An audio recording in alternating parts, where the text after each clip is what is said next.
Picture this. You're Dennis Rodman, NBA legend, Hall of Famer. You've just given a heartfelt speech thanking your business manager at your Basketball Hall of Fame induction. The crowd applauds. You feel grateful, but what you don't know? That same woman you just thanked has already stolen over $1 million from you, and she's sitting in the audience, smiling, knowing she's completely fooled you. This is the story of Peggy Fulford, a master manipulator who infiltrated the world of professional sports and left a trail of financial devastation in her wake. By the time the FBI caught up with her, she had scammed NBA and NFL stars out of over $6 million. But first, let's go back to where it all began. Who was Peggy Fulford? Born in New Orleans in 1958, Peggy had a troubled childhood with an abusive father. She escaped into fantasy worlds, imagining herself as a princess, a habit that would later shape her criminal career. After multiple failed marriages, she struck gold in 1985 by marrying wealthy Dr. Forrest King Jr. For 15 years, Peggy lived in a lavish 12,000-square-foot mansion, enjoying luxury and respect as the wife of a successful man. But when her mother died in 2000 and her marriage collapsed soon after, Peggy lost everything. Broke and desperate in New Orleans, she was about to reinvent herself as the most dangerous financial predator in sports history. The transformation. Peggy's years managing payroll at Premier Healthcare Group gave her a crucial advantage. She had legitimately handled millions of dollars without issue, proof of her competence and reliability. This professional background later became the foundation of her credibility when she approached athletes. The turning point came in January 2000. Her mother's death in a house fire triggered a breakdown, and soon after, her 15-year marriage ended in divorce. Overnight, she went from living in luxury to being completely broke. This collapse marked the beginning of a new identity, Peggy Fulford, the master manipulator. The question is, did desperation create the con artist, or had the deceiver always been hiding inside her? The first victim.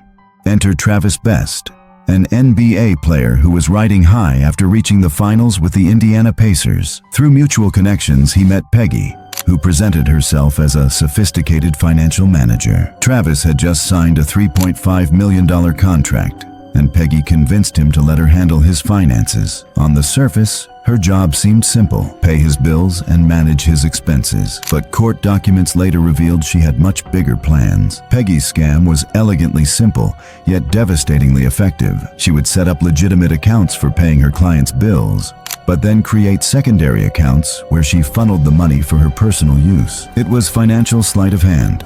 The money disappeared while everything appeared normal on paper. Over the course of their relationship, Peggy burned through $2 million of Travis's money. She indulged in shopping sprees at Neiman Marcus and Saks Fifth Avenue, treated herself to expensive beauty treatments, and lived like the wealthy woman she pretended to be. The most shocking part? It took Travis 5 years to discover that not a single penny of his money had been invested. Every dollar was gone. But here's where Peggy got lucky. Travis was too embarrassed to press charges. This decision would have catastrophic consequences, because it meant Peggy faced no accountability and was free to perfect her methods on her next victim. The perfect target. Ricky Williams was everything Peggy was looking for in a mark. The NFL star had a complicated history, failed drug tests, suspensions, and he owed the Miami Dolphins over $8.6 million.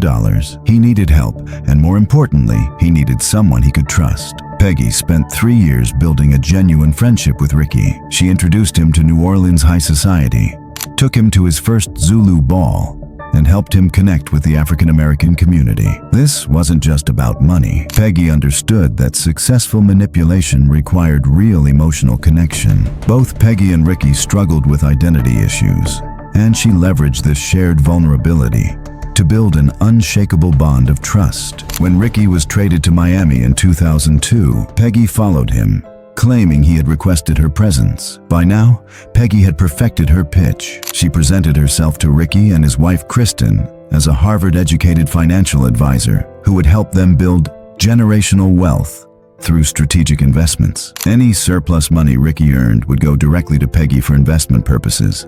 But instead of investing, Peggy was using shell companies registered in her athletes' names to launder money. She was the sole signatory on all accounts, giving her complete control while creating the illusion of legitimate business operations. The scale of her operation was growing. She brought in additional victims: NBA player Rashad McCants and NFL player Lex Hilliard. Each new client made her seem more legitimate to the others. The crown jewel. Peggy's biggest coup came through her own son, Elkin, who had built a legitimate career as Dennis Rodman's agent and business manager. When Dennis moved to Miami after being essentially blacklisted from Newport Beach due to his legal troubles, Peggy saw her opportunity. In 2008, mother and son formed King Management Group. Elkin handled contracts and logistics as CEO, while Peggy became CFO, managing finances and cash flow. The company quickly grew, representing not just Dennis Rodman, but also legends like Lawrence Taylor, Jim Brown, Larry Bird, Joe Montana, and Brandon Marshall. Dennis's road manager, Aston Bright, was initially skeptical about Peggy's claims of attending Harvard Law School, but her charm and adaptability won him over. This is what made Peggy so dangerous. She could read people instantly and become whatever they needed her to be. Dennis Rodman never checked his accounts. He later admitted this was his biggest mistake. Peggy created multiple shell companies under his name: Dennis Rodman LLC, Dennis Rodman Group LLC, making everything appear legitimate while operating with zero oversight. But Peggy's personal life remained chaotic. During this period, she married twice more. Marriage number 4 to Stanley Williams lasted from 2002 to 2008, and marriage number 5 to Reggie Fulford from 2010 to 2014. The house of cards collapses. By 2012, cracks were starting to show. When Ricky Williams announced his retirement, the steady flow of money stopped, making it harder for Peggy to juggle her various schemes. The first major red flag came when Dennis Rodman nearly went to jail for $832,000 in back child support. Peggy claimed she had been making the payments, but paperwork hadn't been filed properly in California. The Orange County Child Support Office started asking hard questions. Then came the morning that changed everything for Ricky Williams. He and his wife Kristen walked outside to take their kids to school, only to discover their Range Rover was gone, repossessed because payments hadn't been made. Suddenly the facade crumbled. Mortgages were unpaid. Car payments were missed. The electricity was shut off. Insurance policies had lapsed. When Ricky demanded receipts and financial reports, Peggy tried one last desperate lie.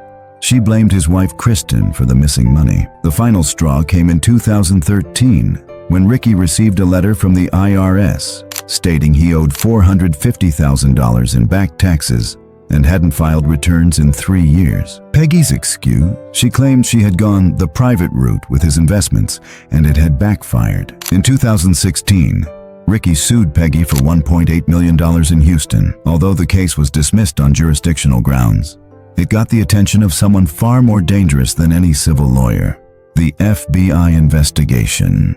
When Dennis Rodman fired Peggy publicly, and TMZ ran an article titled "Dennis Rodman Brutally Fires Business Manager. She's a Total Fraud," FBI agent James Hawkins took notice. Hawkins specialized in fraud and high-profile financial crimes. As he dug deeper, the scope of Peggy's operation became clear. Over $6 million was missing. She had maintained 85 different bank accounts under 7 aliases, some from marriages, others from dating websites. In March 2016, federal agents knocked on Peggy's door in New Orleans. Agent Hawkins was direct. He was going to prosecute her whether she cooperated or not.